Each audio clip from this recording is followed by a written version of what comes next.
गरीब मायका। मोहिनी के 3 बेटे थे। पति खूब अच्छा कमाता और बड़े घर के ऐश सब था मोहिनी के जीवन में। लेकिन एक चीज जो नहीं थी वो थी सुकून। मेरी बहन और मेरा भाई दोनों गरीब, लेकिन मैं मेरे पास तो नोट की बरसात है। तभी मोहिनी की बहन बीना उसके दरवाजे आ जाती है। अरे मोहिनी कैसी है? मेरे घर में ना सिलेंडर खत्म हो गया है।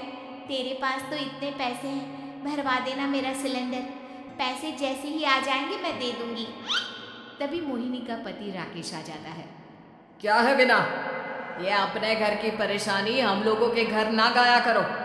तुम्हारी बहन को तुम लोगों पर तरस आ जाता है और वो पैसे देने लग जाती है। मुझे ये बिल्कुल पसंद नहीं है। ओ जीजा जी, नहीं मैं तो वो बस अच्छा मैं चलती हूँ। बीना वहां से चली जाती है। उसके जाने के बाद अच्छा किया जो आपने सुना दिया। अरे न जाने क्या सोचकर मेरे घर आ जाती है कि जैसे यहाँ तो भंडारा भरा है। अरे कितना तो दे दिया। अच्छा जी जरा 1000 तो देना। वो बिन्नी दीदी है ना, उनके घर जा रही हूँ। उनका पोता हुआ है तो मुंह दिखाई दे दूंगी।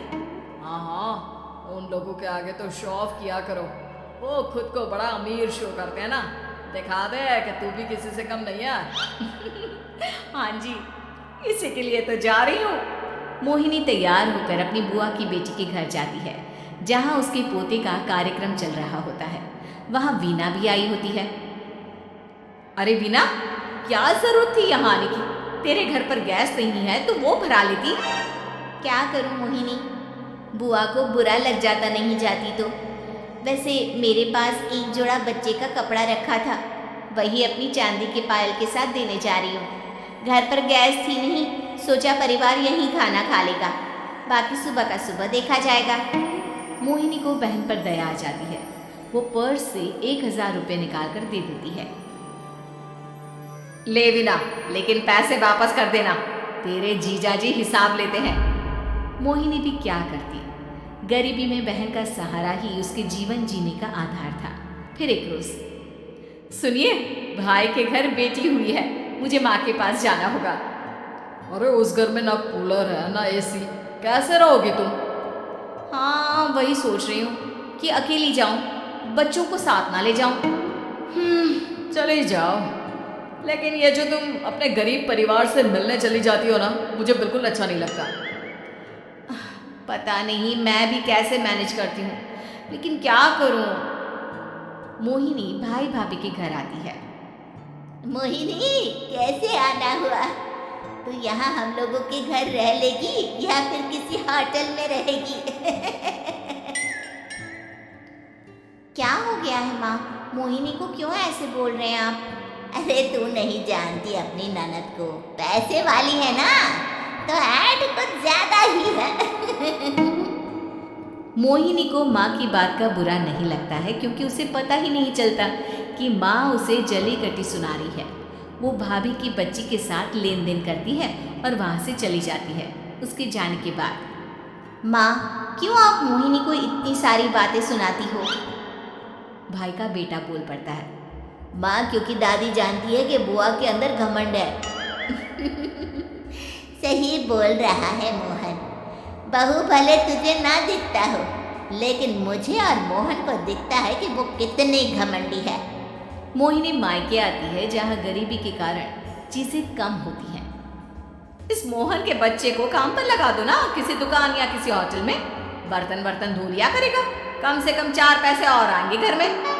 देख मोहिनी, माना तेरे पास पैसा है, लेकिन तेरे भाई के दिन इतने भी बुरे नहीं चल रहे कि वो अपने बच्चे की पढ़ाई रुकवाकर उससे बर्तन धुलवाए। मोहन माँ की ओर देखता है, जैसे आंखों से बोल रहा हो, देख लिया बुआ का हाल।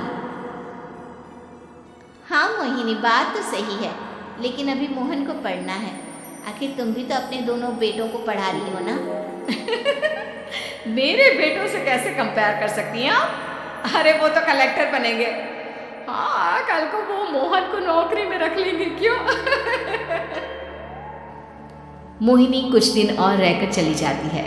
धीरे धीरे दिन बीतता है। मोहन बड़ा होता है और कड़ी मेहनत से सफल भी हो जाता है।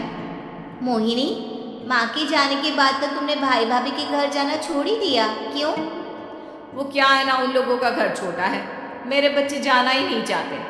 पर तुझे क्यों अचानक मायके की बात याद आ गई? यार मेरा तो मायका है, भाई भाभी है, मेरा तो आना जाना लगा ही रहता है। हाँ, क्योंकि तुझे आदत है ना ऐसे छोटे से घर में और कम पैसे में रहने की। वैसे क्या खबर है आजकल मायके की अपने? अब वो घर छोटा और कम पैसे का नहीं रहा, क्योंकि मोहन तो बहुत बड़ा आदमी बन गया है। फिर क्या? मोहिनी भाभी को फोन करती है। मोहन किसी बड़ी कंपनी का मैनेजर हो गया है क्या भाभी? क्या ये सच है? हाँ मोहिनी दीदी, अब तो हम लोगों के गरीबी के दिन कट गए। आपके भाई ने कोई अच्छे कर्म किए होंगे जो हम लोगों का बेटा इतना अच्छा कमा रहा है। देख लो भाभी, पहले भी आपने कई गलतियां की थी, आप थोड़ा संभल कर चलना। भाभी को मोहिनी की बात समझ में नहीं आती कि वो क्या कहना चाहती है। फिर एक दिन वीना मोहिनी से कहती है, मोहिनी, हमारा भतीजा मोहन अच्छा कमा रहा है, क्यों ना मैं अपने बेटे की नौकरी के लिए उससे बात करूं? अरे बुआ का बेटा है, ये सोचकर मदद तो करेगा ना? हाँ हाँ, क्यों नहीं करेगा, उसके बुरे दिन में तो हम भी खड़े थे। मोहन को वीना फोन करती है और अपने बेटे की मदद करने की बात करती है। हाँ हाँ बुआ, क्यों नहीं, आप सिद्धार्थ को भेज दें, मैं अपनी ही कंपनी में उसकी नौकरी करवा देता हूँ। दिन बीतते हैं, अब वीना के हालात भी अच्छे हो जाते हैं। क्या बात है वीना, तूने भी कार ले ली, वो भी इतनी अच्छी? हाँ मोहिनी, अपने भतीजे के कारण तो हम लोगों के दिन अच्छे हो गए। उसने सिद्धार्थ की नौकरी लगवा दी है, वो भी शानदार। ठीक है, लेकिन पैसे ख्याल से खर्च करना। तो क्या है ना, पैसे आने आसान है लेकिन संभालने मुश्किल। मोहिनी घर पर अपने पति से बात करती है। देखो ना, सबके पास पैसे हैं, एक वक्त था जब मैं ही अमीर हुआ करती थी। लगता है कि ज़्यादा दिन नहीं रह पाओगी, मेरी नौकरी को कुछ साल ही बचे हैं और तुम्हारे दोनों लड़के निकम्मे हैं। उन लोगों को बोलो ना कि नौकरी करें। तभी वहाँ मोहिनी के बेटे भी आ जाते हैं। अरे हमें क्या मोहन समझा है जो दिन रात गधे की तरह काम करते रहे? खैर, दिन फिरते हैं और मोहिनी के पति की नौकरी भी खत्म हो जाती है। मोहिनी क्या करे, थोड़े से पैसे में गुजारा नहीं हो रहा है। तो क्या करे, मेरी समझ में कुछ नहीं आ रहा।